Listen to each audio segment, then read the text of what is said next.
Do you have the itch for fresh stories from the center to the insane? From horror to science fiction? From fantasy to hilarity? Listen to the Terrifying Lies podcast, featuring stories and music from the tilted sideways mind of Craig Nybo. Each episode features a new story, amped up with professional sound design to get you right in the middle of the action. But stories don't just come in written word. Listen to a new original song from Craig at the end of each episode, each composition coming at you with a fresh narrative of its own. Catch a new episode of Terrifying Lies every first and third Friday of the month at high noon, with special lunar episodes at midnight on the night of every full moon. Subscribe to Terrifying Lies wherever you listen to your podcasts.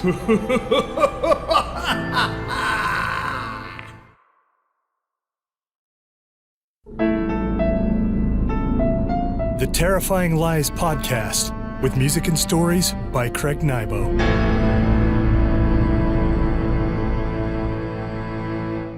Well, here we are again at the end of another season of the Terrifying Lies podcast. If there is a theme to season 2, I believe it would be demons. You came with me to the old western town of Bannock, where Galen and the little girl Liv went up against an entire community affected by a master demon during a biblical time referred to as the Great Harvest.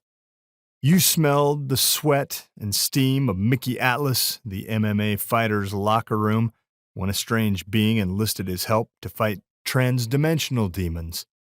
You followed the man in the dark suit into Dwayne Carlisle's apartment to witness the final few minutes of a man's miserable existence. You even sat in an adjacent booth at a 50s diner and listened as a young man accidentally sold his soul to a demon for a hamburger. All this and more unfolded in Season 2 of the Terrifying Lies podcast. If you missed any of it, I encourage you to go back, put in your earbuds, and embark on the sojourns offered by the Terrifying Lies podcast. Thank you for joining me. I hope you've found the tortuous journey through 12 cells occupied by the mostly hopeless, both engaging and delightful. Today, I intend to take you into the 13th and final cell. Before we go, I want to ask, if you enjoy the Terrifying Lies podcast, why not back the show? In each episode description, you can click on links that take you to monthly subscription options, and even a way to leave tips via Venmo. For those kind enough to back the podcast at the $4.99 per month level, I send out season t-shirts. For those who back the podcast at the $9.99 per month level, I send t-shirts plus something extra, maybe an album, maybe a book, but something cool for sure. If you aren't keen on picking up a monthly subscription, you can always send a donation via Venmo. Your donations will keep Terrifying Lies on the air.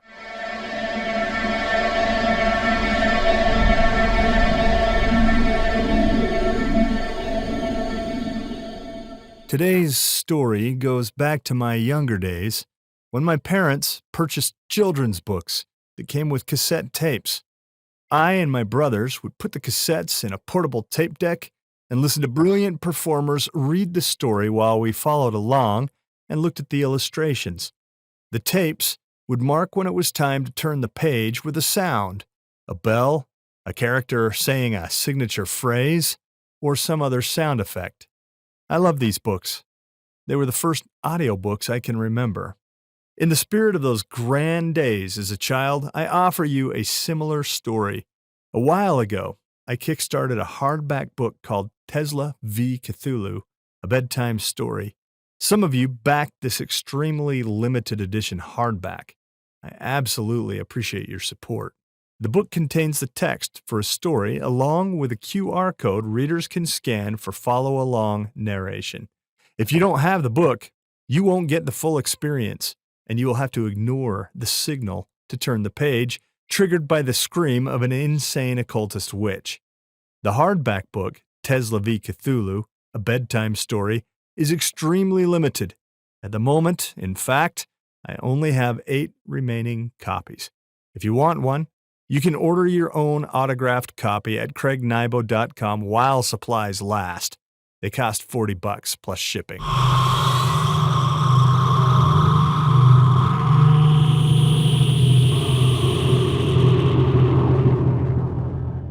I now give you Tesla v. Cthulhu, a bedtime story, written and performed by me, Craig Nybo.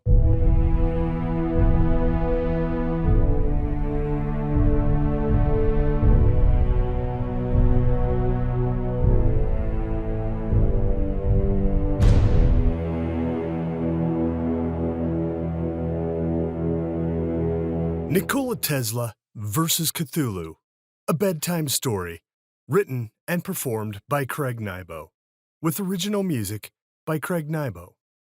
If you have a copy of the limited edition, illustrated, hardback printing of this story, you can read along in your book.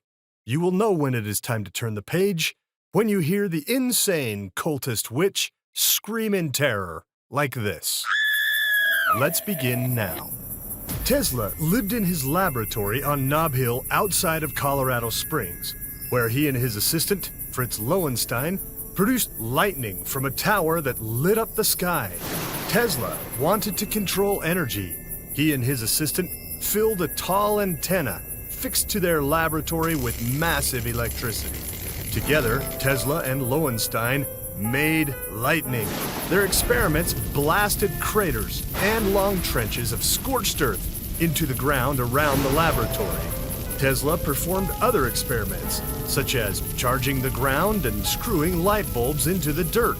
Like magic, the light bulbs glowed, drawing electricity from the earth itself. Tesla wanted to figure out how to turn the earth into a giant battery and transmit electricity through the air to another location. He practiced by shooting energy from his lab antenna to a secret place in the woods he called the Lightning Wood. Tesla and Lowenstein had built 2 electric towers, each as tall as 2 men, at the Lightning Wood, located in a forest clearing several miles away from the laboratory. With the throw of a switch, Tesla could send electricity through the air from his lab on Nob Hill to the Lightning Wood. The people living in Colorado Springs got used to seeing strange lights and odd cloud formations above Tesla's Nob Hill laboratory and the Lightning Wood. They didn't mind because they enjoyed the electricity Tesla had brought to their community. Although Fritz Lowenstein, Tesla's assistant, enjoyed performing experiments with electricity, he didn't like Nikola Tesla. Tesla ordered Lowenstein around like a servant and showed little respect, even though Lowenstein worked hard and repeatedly showed his cleverness by thinking up ways to make their experiments even more powerful.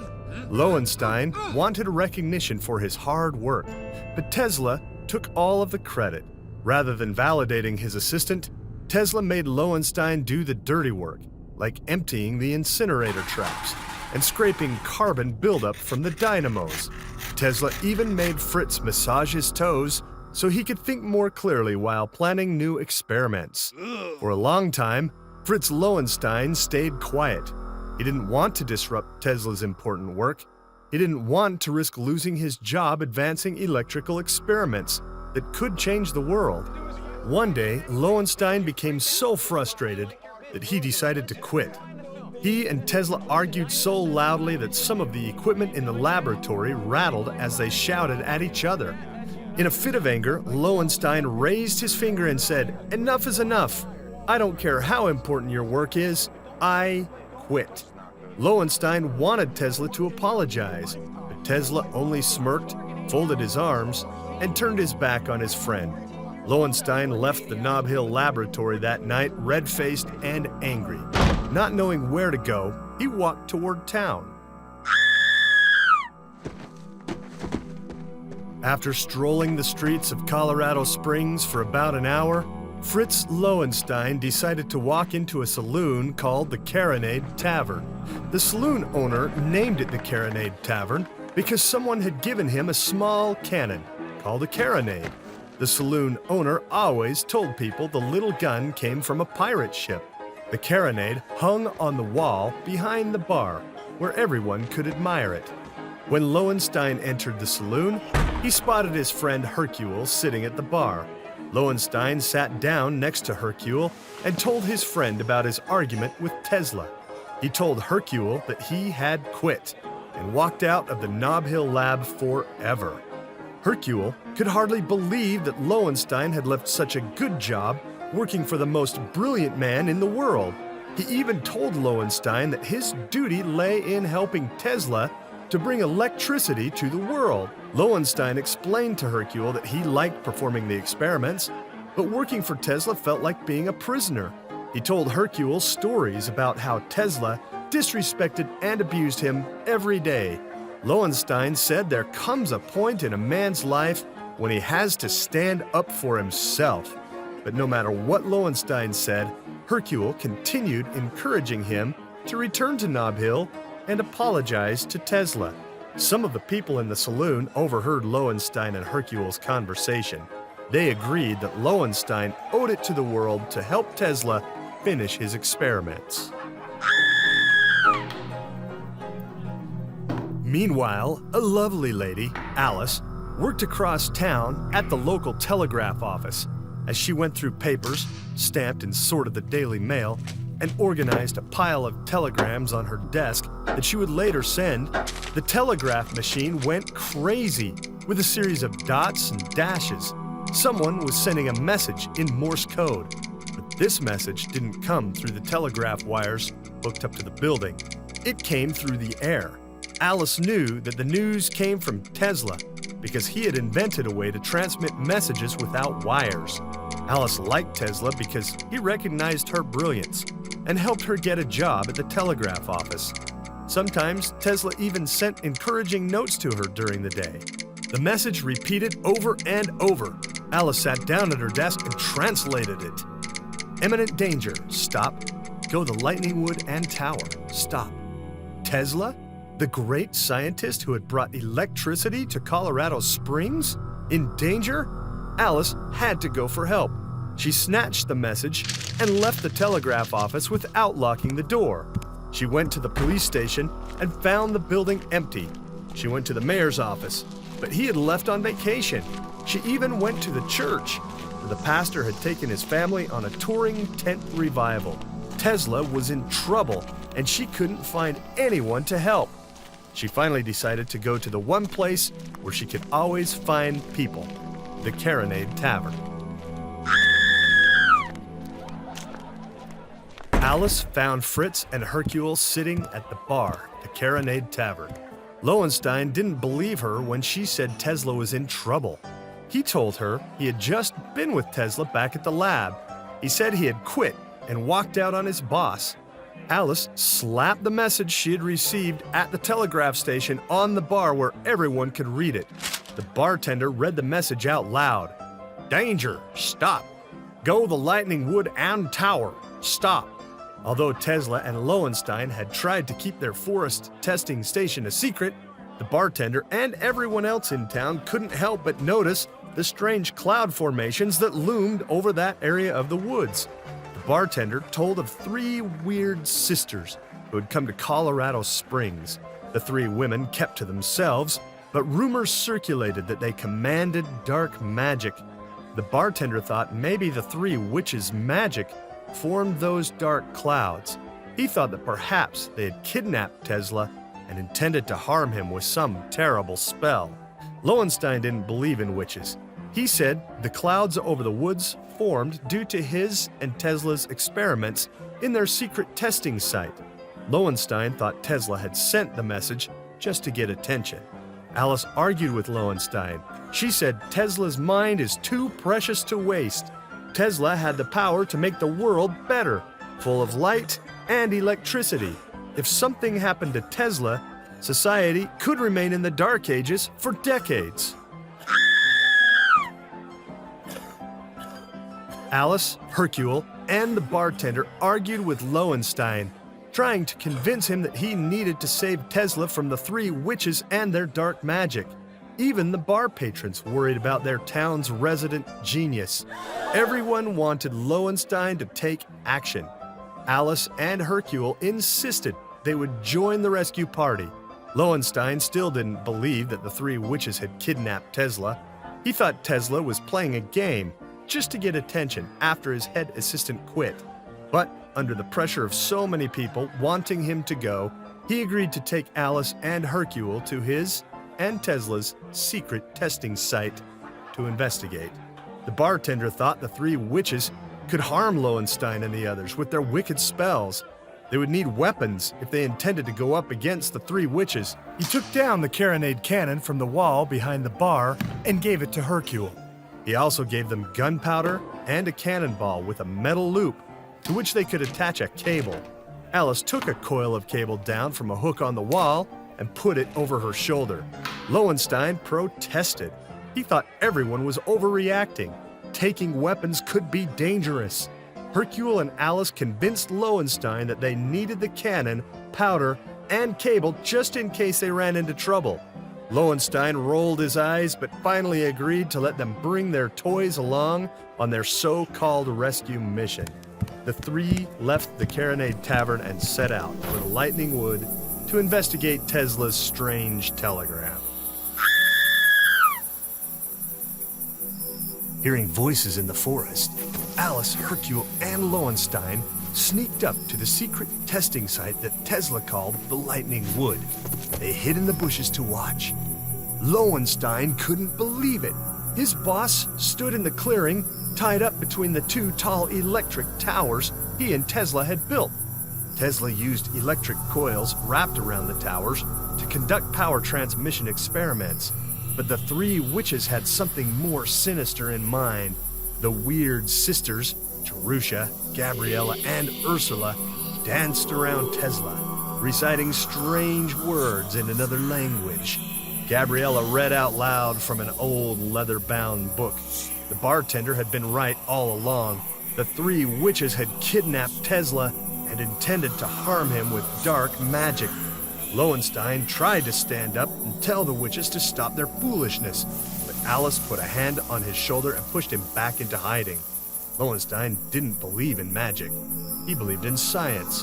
But as the weird sisters recited their spell and danced in the moonlight, an abnormal greenish light bloomed in the trees outside the clearing. For the first time in Lowenstein's life, he had to admit that magic existed. The greenish glow brightened. Something materialized there, a creature about the size of a man. Lowenstein wanted to run into the clearing and tell the witches to stop, but Alice and Hercule convinced him that it would be better to wait until just the right moment. The creature walked into the clearing. It looked like a man, but with green skin. Tentacles writhed out of its sleeves, collar, and face. It looked upon the witches with a pair of glowing red eyes. It wore a snappy suit and walked with a swagger. The three witches fawned over the creature. They called him Cthulhu, the Great Old One. The witches had summoned Cthulhu from outer space with an ancient spell written in a book called the Necronomicon. Together, Cthulhu and the witches planned to dominate the whole world and turn humanity into enslaved people. The sisters hoped to become powerful subjects in Cthulhu's court. They hoped to help rule over everyone on the planet. But Cthulhu couldn't take over the world because he looked like a man, only with green skin, tentacles, and red eyes. To dominate Earth, Cthulhu had to take on his complete glorious form. Big and mighty, a creature so powerful that he could wipe out a planet with a single flick of his finger. The three witches would have to cast another spell to make Cthulhu whole. But to make the spell powerful enough, they must sacrifice a clever man.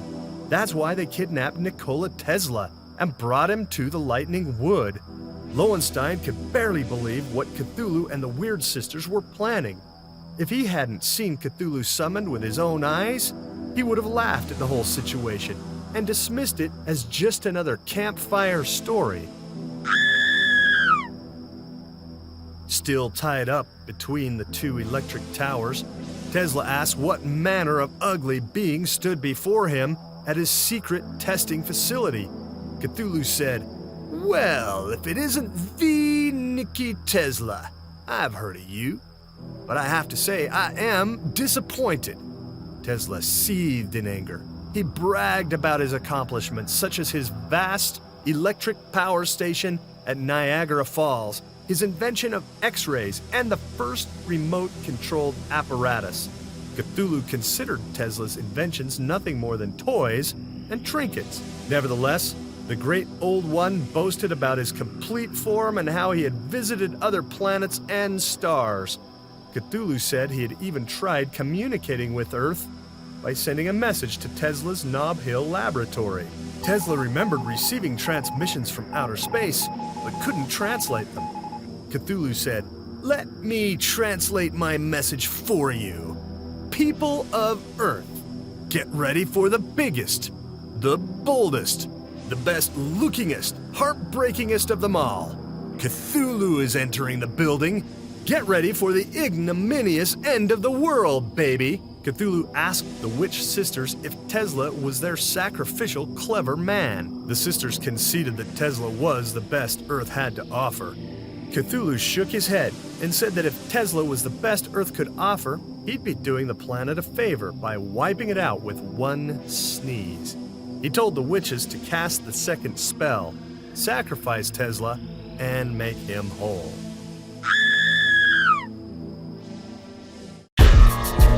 The Terrifying Lies podcast will return after this short commercial break. Pick up a copy of Trash War, a family card game from Quirky Engine Entertainment at Amazon.com today. Mostly, we scavenged what we needed. Galvanized steel pipes for spear handles, stone-sharpened rake tines for close combat. We became good at turning plowshares into swords. And oh, how we fought. Like demons we fought. We fought for honor, for glory, for comfort and space. Mostly we fought because there was fighting to be done. When there's fighting to be done, if you ain't man enough to pick up the sword and answer the call, well then, you ain't man at all.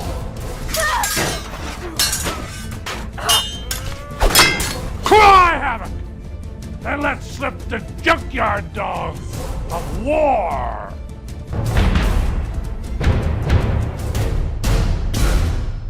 Pick up a copy of Trash War, a family card game from Quirky Engine Entertainment at Amazon.com today. Welcome back to the Terrifying Lies podcast. Cthulhu sparkled with energy, but the three witches knew it wouldn't last. They had to cast the second spell to bring Cthulhu to his full stature and power. They drew scary knives from their pockets and advanced on Tesla. Their spell required the sacrifice of a clever man. The three witches had chosen Nikola Tesla for his brilliant mind. Many believed Tesla to be the most intelligent man in all the land. As the witch sisters attacked, they chanted words from their ancient book, the Necronomicon. Magic shimmered from their fingertips and their scary knives.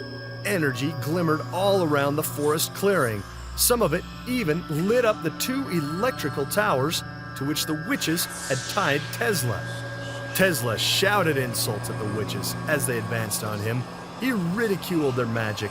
He told them they were foolish to follow Cthulhu, and they were stupid to believe that they could overtake the world with silly words and absurd spells. The witch sisters didn't listen to Tesla. He couldn't escape the rope ties around his wrists. Cthulhu and the three witches had the upper hand. Tesla could only defend himself by kicking at the witches, but they remained persistent, trying to get at him with their knives and magic words. Cthulhu laughed as he watched the fight. He knew time would run out for him if the witches didn't finish their spell. He knew that soon he would disappear in a poof of magic unless they made him whole. but he couldn't help finding amusement in the little scuffle. Lowenstein, Alice, and Hercule watched the fray from their hiding place in the bushes. Alice couldn't take another minute of the scene unfolding before her. She left the hiding place and ran into the clearing. Lowenstein tried to stop her. He said they needed a plan, but Alice didn't listen. She wanted to fight. The three witches, startled, stopped attacking Tesla and turned on Alice. Alice picked up a stick and swung it at the witch sisters, trying to keep them away from Tesla. Tesla joined the fight by kicking the witch's shins. Cthulhu laughed out loud from the shadows. Back in their hiding place in the bushes, Lowenstein watched the magic energy spark from the tops of the tall coils he and Tesla had made. The magical energy charged up the coils. Lowenstein could tell that the coils held a tremendous amount of power. A plan formed in his head. Lowenstein fastened the long metal cable the bartender had given him to the cannonball. He and Hercule packed the carronade with gunpowder and loaded the ball deep in its throat with the cable coming out of the front of the gun. With the cannon loaded, Lowenstein and Hercule ran out of the bushes into the clearing where Tesla and Alice did their best to fend off the witch sisters. Tesla sighed in relief. His friends had come to rescue him. Even Lowenstein, who had quit working for Tesla that very morning, had come with the others to fight off the weird sisters and free his boss. Tesla thought that if they all lived through the night, he might even hire Lowenstein back on as his assistant. Hercule aimed his cannon at Cthulhu as he and Lowenstein moved through the clearing toward one of the tall towers. Cthulhu raised his hands but kept laughing. Cthulhu knew that Hercule's cannon couldn't hurt him. If Hercule fired, Cthulhu would leave his little body behind and head back into space. He would wait there for more followers like the three witches to summon him back to Earth. But Cthulhu didn't want to leave. He wanted Jerusha and her two sisters to finish the spell so he could gain his full power now. He told the witches to hurry and finish their incantation. The witch sisters couldn't sacrifice Tesla. Every time they tried to attack him with their knives, Alice swung at them with her big stick, and Tesla kept kicking them. Alice knew they couldn't hold off the witches for long. She hoped Lowenstein and Hercule had the plan to save Tesla. Lowenstein and Hercule made their way to one of the energy towers. Lowenstein clipped the end of the long cable to the tower's base. He told Hercule to aim the cannon up into the clouds that floated above the Lightning Wood testing facility. Hercule aimed, he counted to 3, then fired the carronade. Lowenstein watched the cannonball carry the end of the long cable up into the sky. Just when the ball disappeared into the clouds, he pulled a lever on the side of the tower to discharge all of the magical energy stored up in the coils far above the clearing.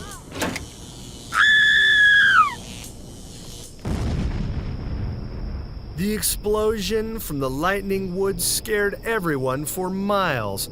People back in Colorado Springs woke up in the middle of the night to the sound of supernatural thunder. They looked out of their shutters and stepped onto their porches to stare at the storm in the sky. The townsfolk had grown accustomed to strange lights in the heavens. They even speculated about strange goings-on coming from that secluded place in the forest. But the storm that night surpassed anything they'd seen so far. The whole countryside lit up as if the sun had come up early. Silver and green lightning bolts flashed across the heavens. The clouds transformed into a giant vortex, spinning in the air. Bits of trees and dirt curled into what looked like a slow-turning tornado. Many people moved to safety but hunkered down in their root cellars.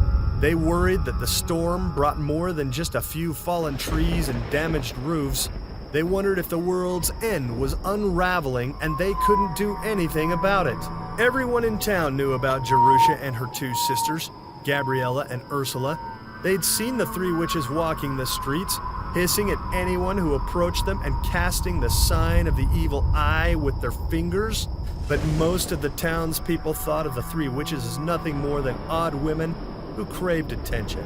But as they watched the lights in the sky, green and silver, fighting against each other in a battle for control and domination, they wondered if they should have taken the Witch Sisters more seriously. They wondered if they should have run the three women out of town on a rail. When Lowenstein pulled the lever and released all the pent-up magic and electricity, the energy traveled up through the cable into the clouds far above. The sky exploded into a wash of electromagical energy. The tops of the two tall energy towers flared, then blew apart. The blast sent everyone into confusion. Alice flew into the trees just outside the clearing. Hercule collapsed to the ground. Lowenstein and the three Witch Sisters tried to stay up on their feet, but they were losing the battle. Nikola Tesla stood in the eye of the hurricane, tied up between the remains of his two electrical towers. He watched his friends who had come to save him struggle against the pounding of electromagical forces. He thought about how much they'd sacrificed to rescue him. He realized that he had treated them selfishly, thinking of them as nothing more than tools to help him advance his experiments. He decided that if he and his rescuers made it through the explosion alive, he would treat them more fairly. He even might take Fritz Lowenstein back as his assistant, even though the man had walked out at a critical time during Tesla's experiments. The Witch Sisters screamed as they fought for footing. They continued to recite the words from their old book, but even Tesla knew that the witches had lost the battle. Soon, the vortex of energy, light, and power overtook everyone. The Witch Sisters fell to the earth, knocked cold. Tesla's vision faded. His head lolled forward, and he passed out, overcome by the magnificent energy surrounding him. When the electro-magical storm finally passed, the clearing lay in a state of devastation. Trees lay like scattered sticks, blasted from their footing in the ground, all pointing away from ground zero. The two tall electric towers lay in pieces, broken beyond repair. Alice woke up first. She pushed herself up to her knees and looked around, taking in the devastation that had unfolded in the clearing. She spotted Nikola Tesla lying between the two broken electrical towers. She sighed in relief when she noticed the scientist's chest moving up and down. Tesla lived. Somewhere far behind Alice, Lowenstein woke up. He moaned, holding his head. He checked his arms and legs one by one, looking for broken bones. Somehow, by a miracle, he had lived through the storm. Hercule walked out of the trees into the clearing, limping on an injured ankle. The rescuers walked over to Tesla, glad they had survived the three witches' evil spell. Alice woke Tesla up by gently touching the back of his hand. Tesla looked into the eyes of his three rescuers and smiled for the first time Lowenstein could ever recall. No! A woman shouted from just outside the clearing. Jerusha, Gabriella, and Ursula walked out of the forest. Jerusha held a skeleton in her arms, licked clean by magic.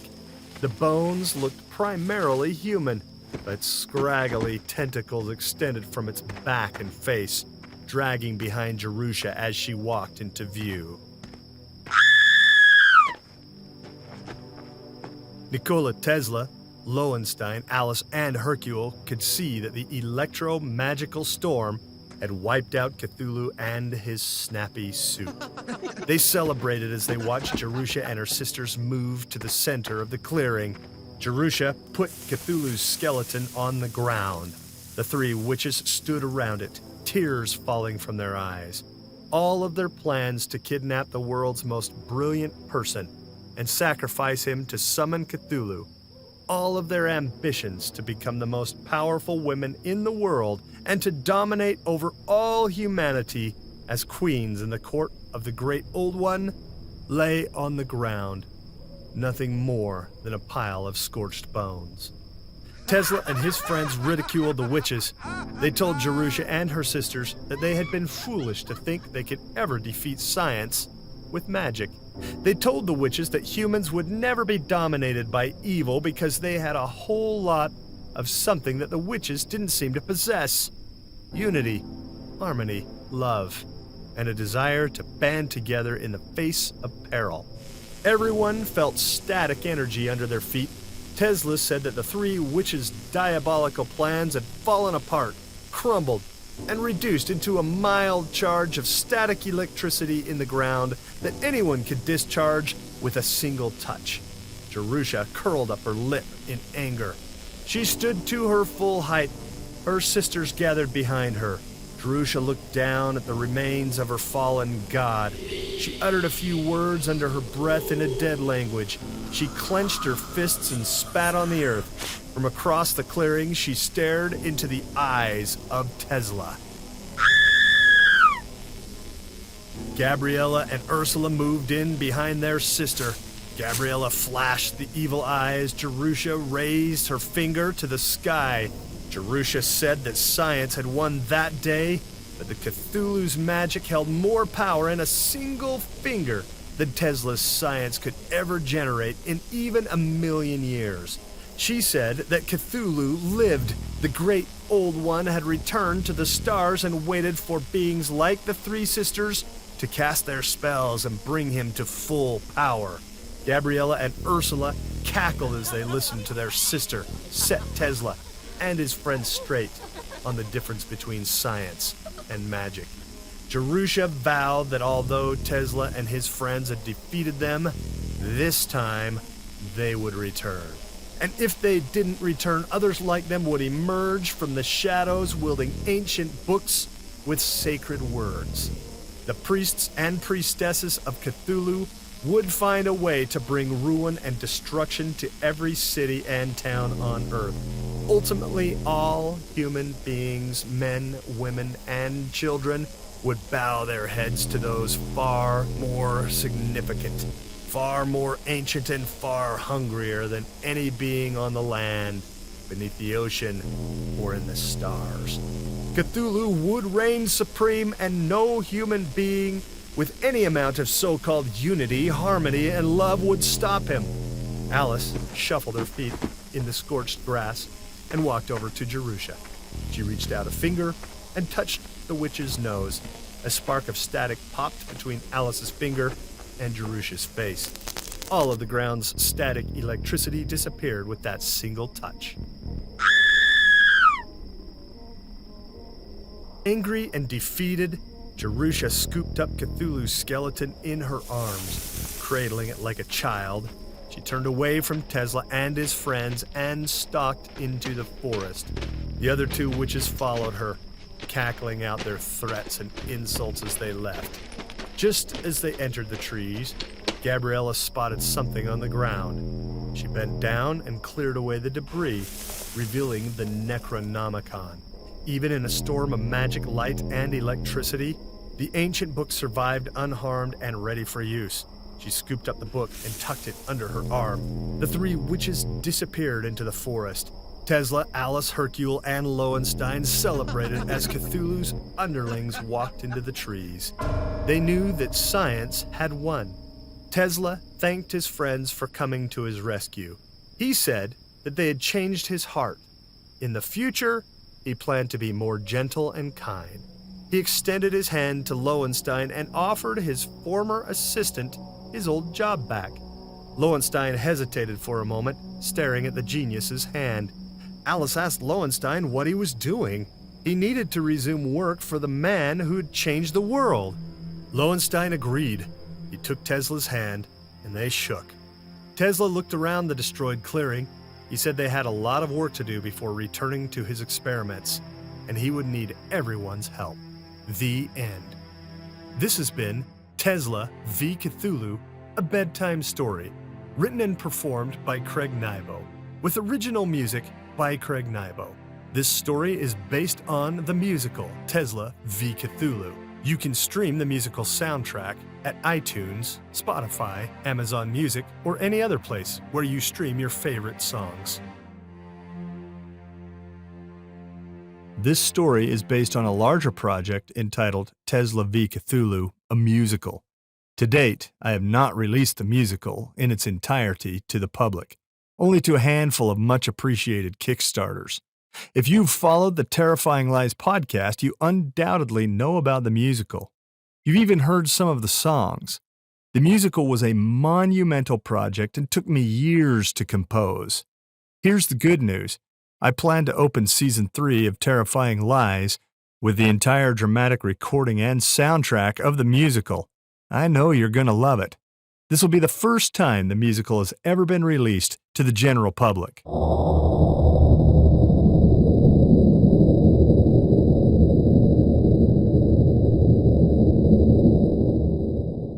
Speaking of Tesla v. Cthulhu the musical, I thought I'd give you a song from the soundtrack. This tune is called The Ritual, Part 1, in which Jerusha, Gabriella, and Ursula incite their spell to summon Cthulhu to Earth. Enjoy!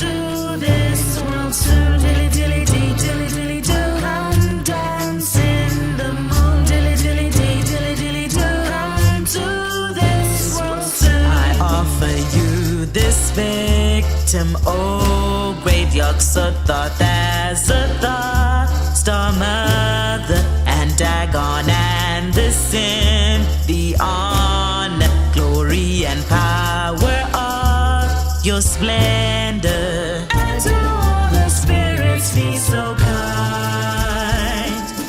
Oh, great your soul told us to appreciate it.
This has been The Ritual, Part 1, from the soundtrack of Tesla v. Cthulhu, a musical, composed by me, Craig Nybo.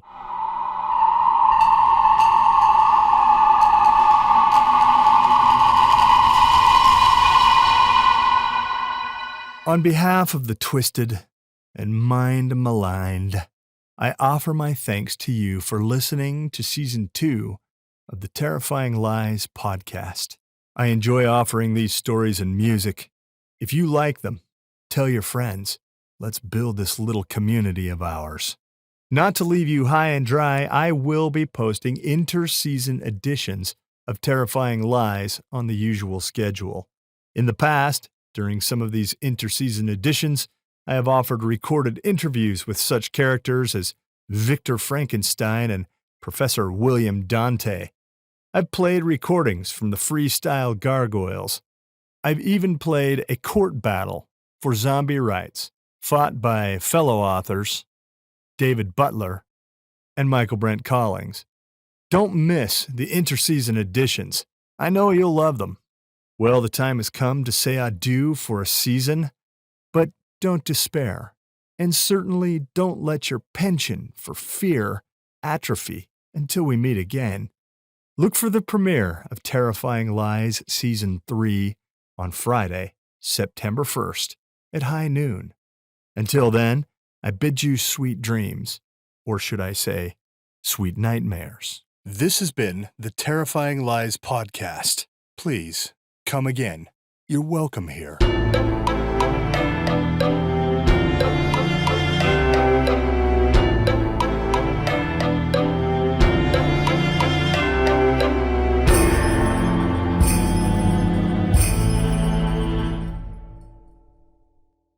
Before we get started today, I feel compelled to voice my appreciation for those who have been kind enough to back the Terrifying Lies podcast by becoming monthly contributors.